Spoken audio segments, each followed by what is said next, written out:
ଖ୍ରୀଷ୍ଟୀୟ ଭକ୍ତି ସଙ୍ଗୀତର 68ତମ ଅଧ୍ୟାୟକୁ ଆପଣମାନଙ୍କୁ ସ୍ୱାଗତ ଏବଂ ନମସ୍କାର ଜଣାଏ।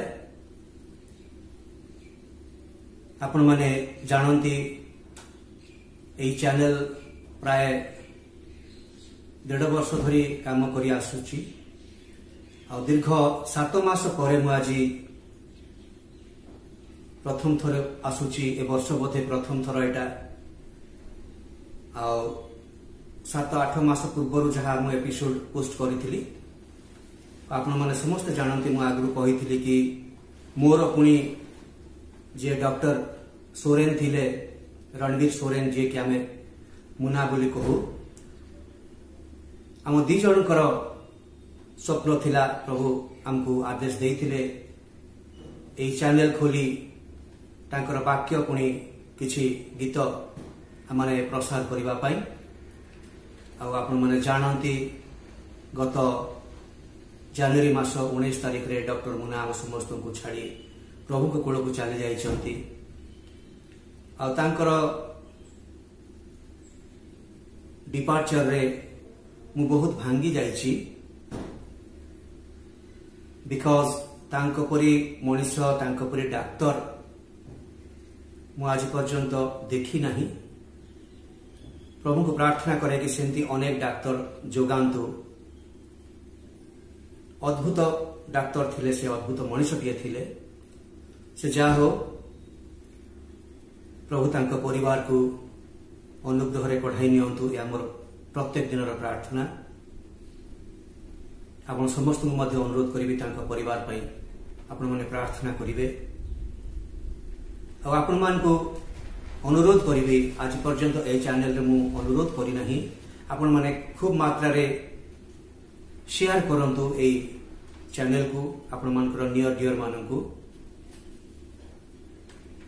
ଆଉ ଆପଣମାନଙ୍କର ନିଜ ନିଜର ସୁଚିନ୍ତିତ ମତାମତ ମଧ୍ୟ ଦିଅନ୍ତୁ। ଆଜି ମୁଁ ଖ୍ରୀଷ୍ଟୀୟ ଉପାସନା ସଙ୍ଗୀତର 160 ପୃଷ୍ଠାରେ ଥିବା ଶ୍ରୀଯୁକ୍ତ ସେମ ସାହୁଙ୍କ ରଚିତ ଧନ୍ୟ ଧନ୍ୟ ସଦା ଧନ୍ୟ ଗୀତଟି ଗାଇବା ପାଇଁ ଯାଉଛି। ଗୀତଟି ଗାଇବା ପୂର୍ବରୁ ପ୍ରଭୁଙ୍କ ପବିତ୍ର ବାଇବଲର କଲସ୍ୟ ପୁସ୍ତକର 2 ଅଧ୍ୟାୟର 13ରୁ 15 ପଦ ଯାଏ ପଢ଼ି ଶୁଣାଇବାକୁ ଇଚ୍ଛା କରୁଛି।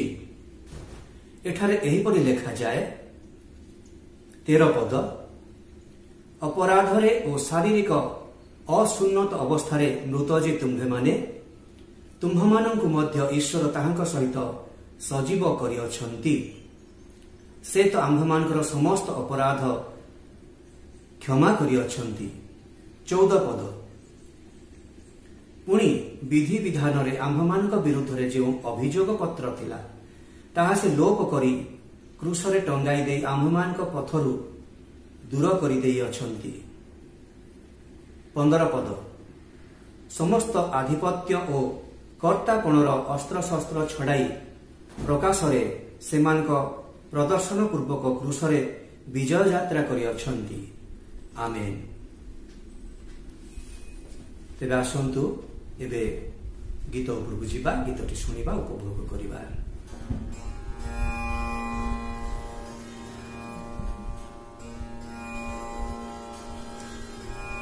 ଧନ୍ୟ ଧନ୍ୟ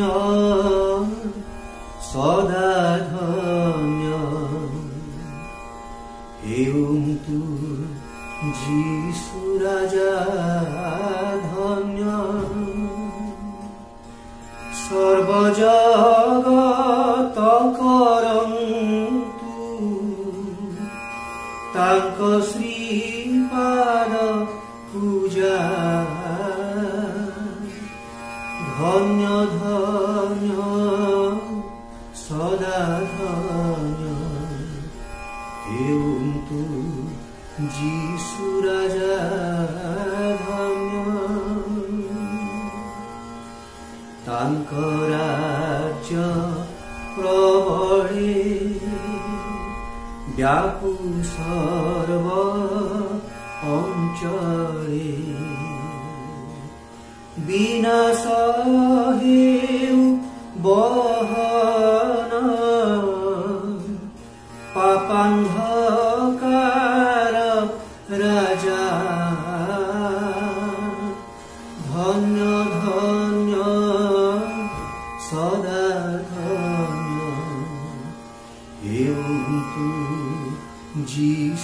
ରାଜା ଧନ୍ୟ ତାଙ୍କ ଶତ୍ରୁ ସମସ୍ତ ହେଉନ୍ତୁ ପରାଜିତ ସ୍ଥାନ ତେଜି ପଳାଉନ୍ତୁ সর্বে পাইণ লজ্জা ধন্য ধন্য সদা ধন্য হেউন্তু যিশু রাজা ধন্য যেতেক মিথ্যা মত সমূলে হেউলুক্ত বাজু সর্ব কর্মে তাঙ্ক সুসমাচার বাজা ধন্য ধন্য সদা ধন্য হেউন্তু যিশু রাজা ধন্য তাঙ্ক পরম নাম হেউ জগতে গান দেউন্তু প্রশংসা বলি সকল রাজা প্রজা ধন্য ধন্য সদা ধন্য হেউন্তু যিশু রাজা ধন্য সর্বজগত করন্তু তাঙ্ক শ্রীপাদ পূজা ধন্য ধন্য সদা ধন্য হেউন্তু যিশু রাজা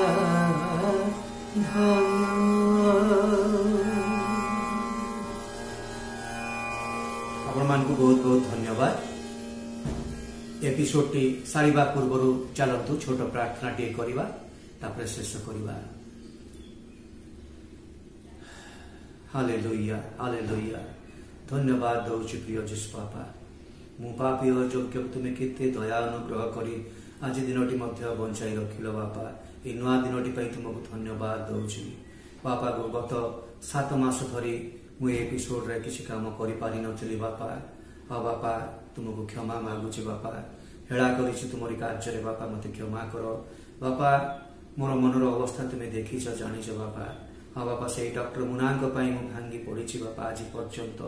ବାପା, ତୁମେ ତାଙ୍କୁ କେତେ ସୁନ୍ଦର ଗୁଣ ଦେଇଥିଲ, କେତେ ସୁନ୍ଦର ଜ୍ଞାନ ଦେଇଥିଲ, ଡାକ୍ତରୀ ବିଦ୍ୟାରେ କେତେ ତୁମେ ତାଙ୍କୁ ଚମତ୍କାର ଶକ୍ତି ଦେଇଥିଲ ମଧ୍ୟ, ସେଥିପାଇଁ ତୁମକୁ ଧନ୍ୟବାଦ ଦେଉଛି ବାପା। ତାଙ୍କ ପରିବାର ପାଇଁ ପ୍ରାର୍ଥନା କରେ ବାପା। ତୁମେ ସେ ପରିବାରକୁ ତୁମରି ସ୍ୱର୍ଗୀୟ ସାହାଯ୍ୟରେ ପୂର୍ଣ୍ଣ କର ବାପା। ପ୍ରତ୍ୟେକ ଆବଶ୍ୟକ ବିଷୟ ସେ ପରିବାର ପାଇଁ ତୁମେ ଯୋଗାଇ ଦିଅ। ମୁନା ଡକ୍ଟରଙ୍କ ପରି ଅନେକ ଡାକ୍ତର ତୁମେ ବାପା ଯୋଗାଇ ଦିଅ। ଦୟା କର ବାପା, ଦୟା କର ବାପା। ପୃଥିବୀର ସମସ୍ତ ମାନବ ଜାତି ପାଇଁ ପ୍ରାର୍ଥନା କରୁଛି ବାପା। ପୃଥିବୀରେ ଚାରିଆଡ଼େ ବିଭିନ୍ନ ଅଶାନ୍ତି, ହିଂସା ଲାଗି ରହିଛି ବାପା, ଯୁଦ୍ଧ ଲାଗି ରହିଛି ବାପା।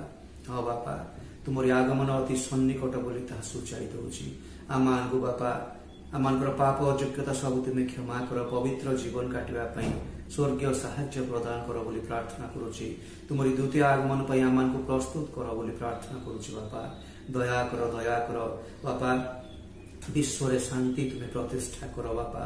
ନ୍ୟାୟ ତୁମେ ପ୍ରତିଷ୍ଠା କର। ଆଜି ଉଚ୍ଚ ନ୍ୟାୟାଳୟରେ ମଧ୍ୟ ନ୍ୟାୟର ଅଭାବ ବାପା। ତୁମେ ଦୟା କର ବାପା, ଦୟା କର। ପ୍ରତ୍ୟେକଙ୍କୁ ନିଜ ନିଜର ଦାୟିତ୍ୱ ବାପା ବିଶ୍ୱସ୍ତ ଭାବରେ ସମ୍ପାଦନ କରିବା ପାଇଁ ତୁମେ ପବିତ୍ର ଆତ୍ମାଙ୍କ ସାହାଯ୍ୟ ଦିଅ। ପ୍ରତ୍ୟେକ ଦେଶର ଶାସକ ଗଣଙ୍କୁ, ଉଚ୍ଚ ପଦସ୍ଥ କର୍ମଚାରୀମାନଙ୍କୁ ମଧ୍ୟ ତୁମେ ବାପା ନିଜ ନିଜ ଦାୟିତ୍ୱରେ ବିଶ୍ୱସ୍ତ ରହିବା ପାଇଁ ତୁମେ ସେମାନଙ୍କୁ ଶକ୍ତି ଦିଅ ବାପା। ଦୟା କର, ଦୟା କର, ଦୟା କର ବାପା ଗो।